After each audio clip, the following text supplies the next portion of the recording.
Capital TV का खास show UP का दंगल देख रहे हैं आप। मैं हूं आपके साथ पूजा।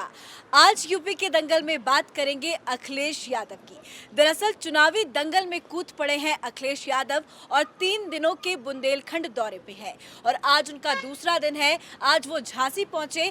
झांसी पहुंचकर प्रेस कॉन्फ्रेंस कर उन्होंने बीजेपी पर हमला किया है। कई बड़ी बड़ी बातें कही, कई आरोप लगाए। कहा कि जिनका परिवार नहीं है वो परिवार वाले का दर्द क्या जाने। साथ ही कहा कि झांसी वाले बीजेपी के झांसे में ना आए। ऐसे कई बड़े बड़े बयान दिए हैं अखिलेश यादव ने और आज इन्हीं बयानों पे चर्चा करने के लिए हमारे साथ जुड़े हुए हैं कैपिटल टीवी के editor in chief doctor Manish Kumar. Doctor साहब बहुत बहुत स्वागत है आपका। धन्यवाद।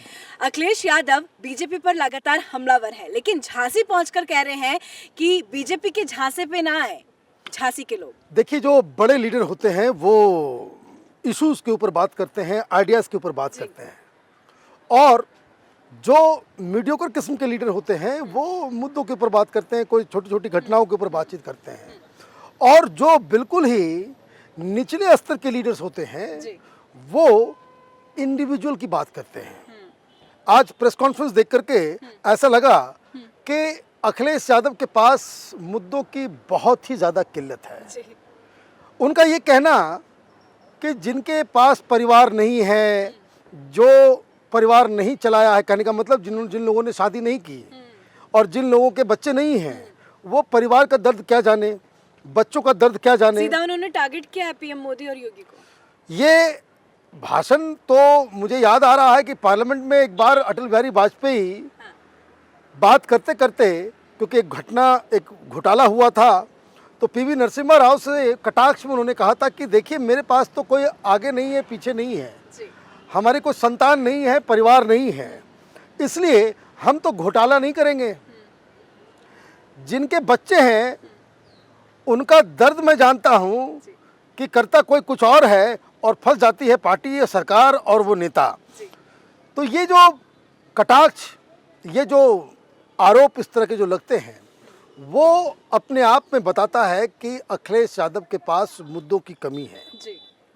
वो इस बात को नहीं समझ रहे हैं कि योगी आदित्यनाथ हो या फिर प्रधानमंत्री मोदी, इनका परिवार नहीं होना ये इनके लिए असट है।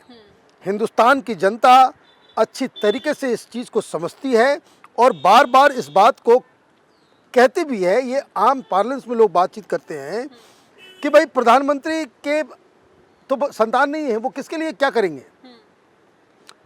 जो पार्टियां पारिवारिक पार्टियां होती हैं उसमें एक चीज़ जो लगातार देखी जाती है, जो बात, वो बात है कि भ्रष्टाचार। ये जो पूरा कुनबा का कुनबा सत्ता में आने के साथ ही भ्रष्टाचार और पैसे कमाने में जो पूरा का पूरा ये लोग जुट जाते हैं, वो जनता की निगाहों में होता है।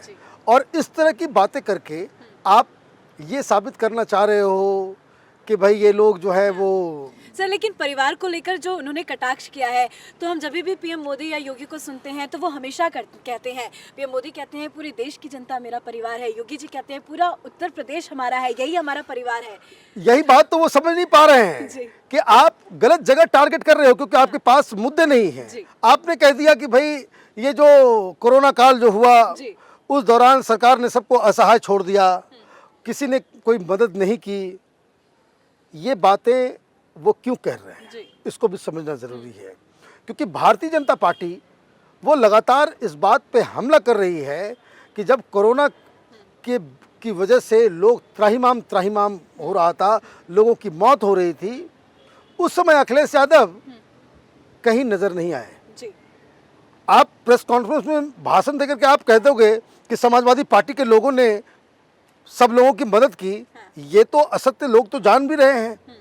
दूसरी बात, भारतीय जनता पार्टी एक और सवाल कर रही है अखिलेश यादव से कि जब कोरोना काल में जब लोग परेशान चल रहे थे, आपने कितने विदेश यात्राएं की, ये बताओ। आपसे सवाल पूछा जाएगा कि भाई आप ये कह रहे हो भाई कोरोना काल में सरकार ने आपको छोड़ दिया, आप ये बताएं कि भाई आप कितनी बार विदेश गए, इसका कोई डाटा कोई देगा। और ये आगे चलकर एक बड़ा मुद्दा भी बनेगा कि जब लोग मर रहे थे, जब लोग सहायता के लिए चारों तरफ हाथ फैला रहे थे, उस समय समाजवादी पार्टी का जो मुखिया है वो विदेश में क्या कर रहा था, अब इसका जवाब भी देना होगा। वैक्सीन लगवाने गए होंगे। ये भी हो सकता है, क्योंकि ये वैक्सीन का, अब देखिए कोरोना, आपने बहुत अच्छा याद दिलाया कि कोरोना अभी तो अभी देखिए फिर से तीसरे वेव की जो है संभावना लग रही है कि जिस तरीके से अचानक से केसेस जो है सामने आ रहे हैं। अखिलेश यादव अकेला और पहला ऐसा बड़ा लीडर था जिसने साफ साफ टीकाकरण के खिलाफ मुहिम छेड़ रखा था। बिल्कुल। उसने कहा था कि भाई अभी तो ये लोगों को पता नहीं क्या क्या, और खास करके माइनॉरिटीज़ को इसने इस कह के बहकाया था कि वहाँ मत लगाओ, ये जो है कोई साजिश है, नपुंसक बना दिया जाएगा, कोई बहुत बड़ी। तो अपने पिताजी को क्यों लगवा दिया सर? पिताजी तो उनकी बात सुनते नहीं हैं, बाप बेटे में तो दिक्कत है, इसलिए पिताजी चले गए, वैक्सीनेशन करवा लिया। हो ना हो अखिलेश यादव ने भी वैक्सीनेशन करा लिया हो, लेकिन वो बताते नहीं हो। लेकिन अगर नहीं कराया है तो हम लोग तो यही गुजारिश करेंगे कि भाई वो बड़े लीडर हैं, लगवा लेना चाहिए, उनको ज़रूर लगवाना चाहिए। और मेड इन इंडिया वैक्सीन ही लगाना चाहिए जो मोदी जी ने बनवाया है, क्योंकि उनका सेहत का ख्याल जो है पूरे यूपी की जनता को होनी चाहिए कि अच्छे लीडर हैं। अब तो बच्चों की भी वैक्सीन आ रही है, उनको भी लगवा देना चाहिए। बिल्कुल लगना चाहिए। और ये जो पूरा बुंदेलखंड में जो उनका जो 3 दिन का दौरा है, अब इसका राजनीतिक ये समझिए, बुंदेलखंड में समाजवादी पार्टी कभी मजबूत स्थिति में थी नहीं, वो उनका जगह नहीं है, उनका गढ़ नहीं है। ये मायावती का गढ़ हुआ करता था, लेकिन पिछले कुछ सालों में बीजेपी ने मायावती को वहां से डिस्प्लेस कर दिया है, और हर बार वहां पे भारतीय जनता पार्टी को अच्छी माने बढ़त मिलती है, सीटें आती हैं लोकसभा में भी और विधानसभा में भी। और ये इसलिए ये बौखलाहट जो है कि झांसी वाले झांसी में नहीं आएंगे, वो ये कह रहे हैं कि आप झांसी के और बुंदेलखंड के लोगों के इंटेलिजेंस को भी आप चैलेंज कर रहे हो। किसका मतलब ये है कि पिछली बार जब इन लोगों ने वोट दिया वो झांसे में आ गए, बुंदेलखंड के लोग ऐसे बेवकूफ़ हैं कि जो झांसे में किसी के आ जाएंगे। आप राजनीतिक अटैक करते हैं, आपको करना चाहिए, यह आपका दायित्व है। आप ये कहें कि भाई बुंदेलखंड में समस्याएं हैं, सरकार ने कुछ नहीं किया। लेकिन सर अब बुंदेलखंड के सूखे से जनता को बहुत ज्यादा आस है, क्योंकि बीजेपी की सरकार में अब देखिए बुंदेलखंड हाईवे बन रहा है, जो एक बहुत बड़ी सौगात बीजेपी की सरकार दे रही है। पर आज अखिलेश यादव ने ये कहा कि बीजेपी की सरकार ने कुछ नहीं कहा कि आप बुंदेलखंड के लिए। देखिए मैं ये कहता हूँ कि भाई ये आप वैलिड मुद्दे उठाएं। बुंदेलखंड एक पिछड़ा हुआ राज्य है, इलाका है, वहाँ पे पानी की भी कमी है, वहाँ गरीबी भी बहुत ज़्यादा है, वहाँ पे माइग्रेशन भी बहुत हो रहा है, वहाँ पे जॉब अपॉर्चुनिटीज़ नहीं है।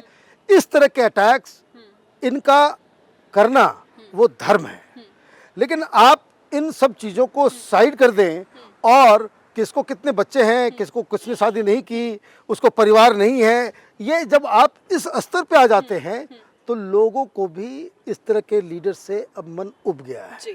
लोगों को लगता है कि भाई आप हमारी बातें करो, आप नेताओं के ऊपर उसके ऊपर पर्सनल अटैक क्यों कर रहे हो? आप ये बताएं कि आपके पास, आप तो बुंदेलखंड 3 दिन के लिए चले गए, बुंदेलखंड को आप 5 साल में अगर मुख्यमंत्री बनते हैं तो 5 साल में आपके पास कोई वहाँ के लोगों के लिए कोई ब्लूप्रिंट है?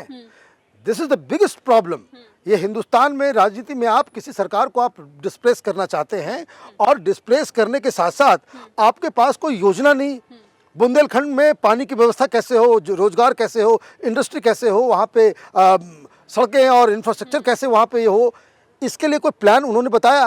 प्रेस कॉन्फ्रेंस करके आप कह रहे हैं कि उसने शादी नहीं की, उसको परिवार नहीं है, वो झांसे में ना आए, हमने ये कर दिया, हमने वो कर दिया। आप सारी बातें कह जाते हो, लेकिन आप बुंदेलखंड की जनता के लिए आपके पास क्या कोई बड़ा विराट कोई योजना है वो आपको मालूम नहीं है, आप उसको बताते नहीं हैं।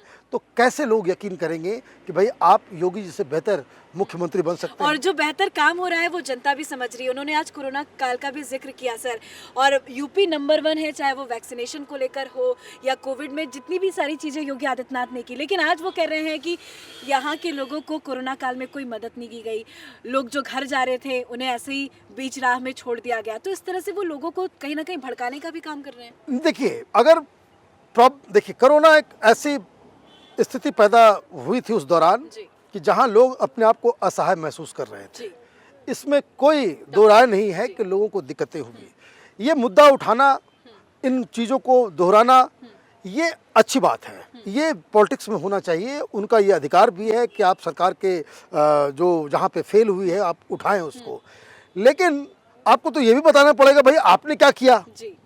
भाई आपने कितने लोगों को हॉस्पिटल में बेड दिलवाए, कितने लोगों को आपने मदद की, कितने लोगों को उस समय तक राहत खाना पीना सब आपने पहुंचाया, कोई आपने कोई इस तरह की मुहिम की? आप सड़क पर नजर आए भी क्या? नहीं। आप नजर नहीं आएंगे और उसके बाद आरोप लगाएंगे, तो वो आपको जनता के सामने आप जब सारी चीज़ें रखते हैं तो जनता उसमें फैसला करेगी और जनता इन सब चीज़ों को देखती है।